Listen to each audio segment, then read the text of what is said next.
The night settles softly over the city. Streetlights hum. Somewhere, a saxophone sighs through a half-open window. You can almost hear the rhythm of another century, a quieter world of smoke, suits, and whispered power. A world that grew in the shadows, while America slept and dreamed. Tonight, we drift through that story, the rise and quiet rule of the American Mafia. In the beginning, there was poverty and hope and hunger.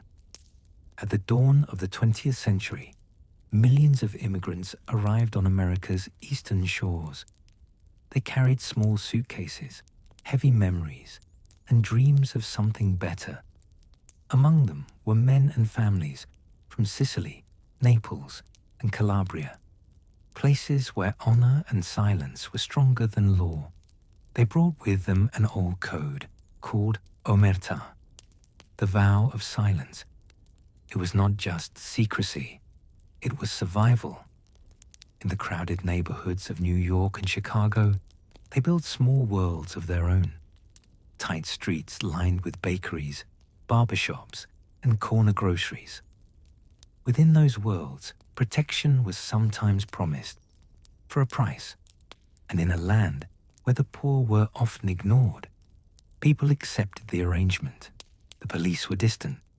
The government was a voice on the radio, but the man down the block, the one who offered to keep watch, he was real. And so quietly, something ancient took root in modern soil. Then came Prohibition, 1920. The law said that Americans could no longer drink alcohol, but thirst is older than law. And in the dry silence that followed, opportunity whispered. Men who once sold fruit or coal began to sell gin, whiskey, and champagne. Hidden stills bubbled in basements. Trucks rumbled down country roads beneath the moon. In speakeasies, dim, secret bars behind unmarked doors, people laughed, danced, and forgot the world outside. The Mafia became the unseen supplier of those forbidden comforts. They learned organization, hierarchy, and patience. The profits were staggering. Bootlegging turned corner criminals into kings. In New York, 5 powerful families emerged. In Chicago, one name echoed louder than the rest: Al Capone. He wore silk suits and walked with quiet confidence. He was charming, generous, brutal, and careful. Behind the violence that history remembers was something slower, a system. Money moved in circles. Judges were paid. Politicians smiled. And in the background, the music never stopped. By the 1930s, the Mafia had become more than a rumor.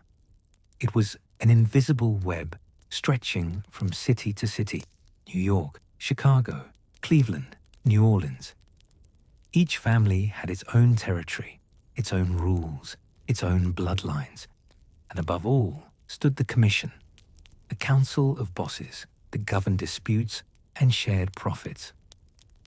At the center of that quiet empire was Lucky Luciano. He saw that chaos was bad for business, so he brought order. And in that order, the Mafia became an institution. They owned nightclubs, shipping docks, construction companies, and racetracks. They did not shout their power, they whispered it. They dressed well, spoke softly, and learned patience from their fathers. The Great Depression swept across America, and ordinary people suffered. Factories closed, families starved. But the Mafia endured. Its roots were deep now, in unions, ports, and city halls. The men in suits met in restaurants with linen napkins, while newspapers guessed at names they could not prove. Power, when hidden, becomes even stronger. As the Second World War began, something unexpected happened. The United States government quietly turned to the underworld for help. Luciano, from his prison cell, made arrangements that allowed naval intelligence to use Mafia dockworkers to guard New York's harbors from sabotage. In return, leniency was promised. The lines between law and crime blurred, softened, disappeared into the fog of war. When peace returned, the Mafia was stronger than ever. The late 1940s and 1950s became their golden age. Cities glittered with neon lights.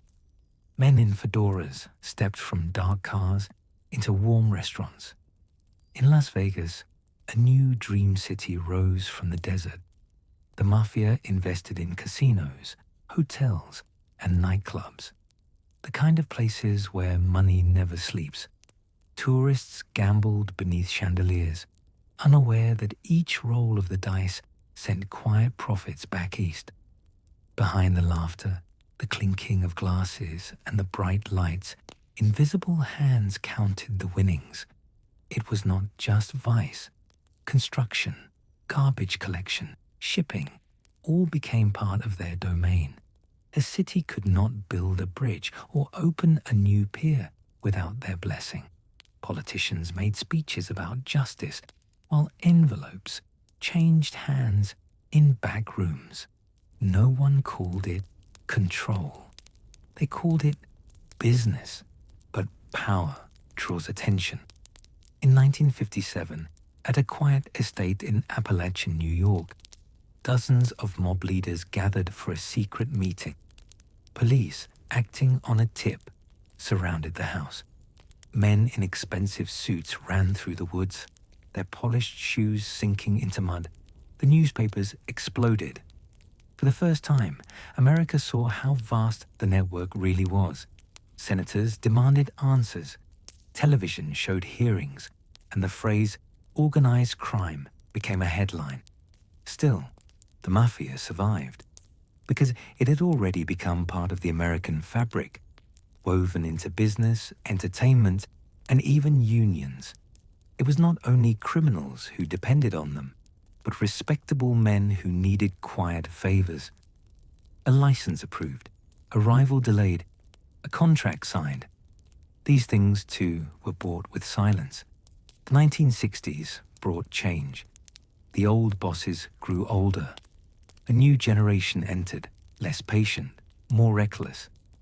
Drugs entered the picture, a business many of the elders once forbade. Money poured in faster than ever, but the peace began to crack. Violence returned, and with it came a tension that could no longer be ignored. FBI agents listened through hidden microphones.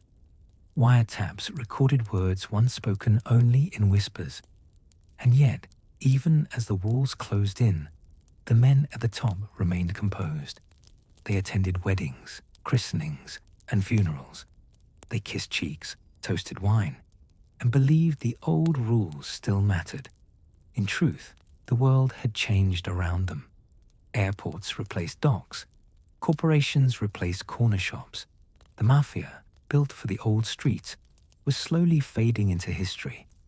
By the 1980s, the empire was unraveling. Informants broke omerta, the sacred vow of silence. Courtrooms filled with men who once swore loyalty. Famous trials revealed secret meetings, coded ledgers, and photographs of men who had preferred never to be photographed at all. The names, Gambino, Genovese, Lucchese, became symbols, echoes of a vanishing world. RICO laws allowed prosecutors to reach into the heart of the families, tearing them apart. Bosses went to prison. Casinos turned corporate.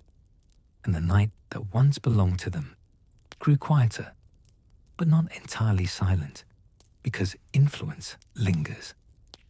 Even as the power faded, the idea of the Mafia, the myth of control, honor, and fear, remained alive in stories, in movies, in whispers. It became part of American folklore, half real, half dream.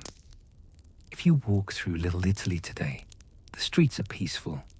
Cafes serve espresso, tourists take photographs, and somewhere an old man reads the paper beneath a green awning.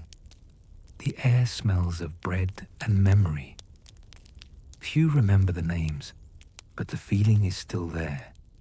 The sense of unseen history layered beneath the present. That strange mixture of crime and charm, sin and silence, ambition and loss. It was never just about power. It was about belonging. For men who came from nothing, control was proof that they existed, that their voices mattered in a country that once ignored them. They built an empire of shadows because light was denied to them. And though their rule has ended, their story still drifts through America's nights, like smoke from a long extinguished cigar.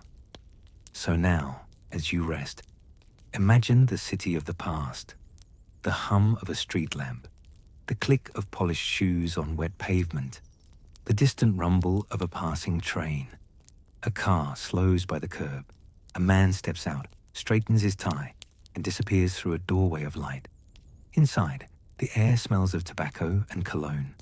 Voices murmur low. A glass is raised. A deal is made. And history moves forward, softly, unseen.